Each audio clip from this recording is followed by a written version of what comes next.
Ndindi Nyoro afunja kimya baada ya kutimuliwa kutoka kamati ya bajeti ya bunge la kitaifa. Na zikiwa ni baadhi ya taarifa ambazo tunazidi kupokea katika meza zetu. Ujambo na karibu, lakini kikubwa zaidi twakuomba uzidi kusubscribe.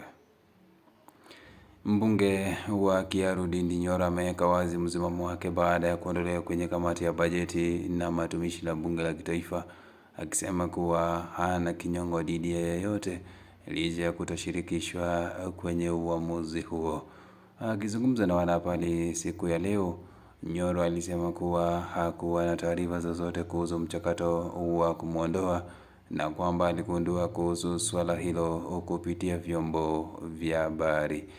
Nyoro ambaye nafasi yake ilichukuliwa na mbunge Sam Hatandi amejibu madai ya kwamba alitumia nafasi yake kwenye kamati hiyo ili kupendelea eneo lake la Kiaru na kugawa fedha kwa upendeleo.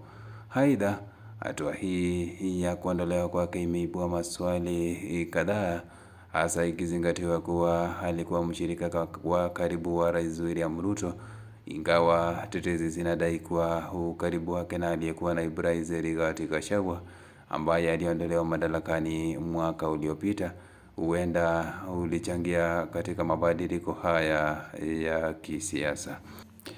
Kwa sasa bado haijabainika iwapo hatua hii itaathiri mustakabali wake wa kisiasa, lakini kwa kauli yake Nyoro anaonekana kujitenga na siasa safi sasi, huku tukingojea tuone hatua atakayoichukua katika siasa zake. Na huo ndio mwisho wa taarifa zetu.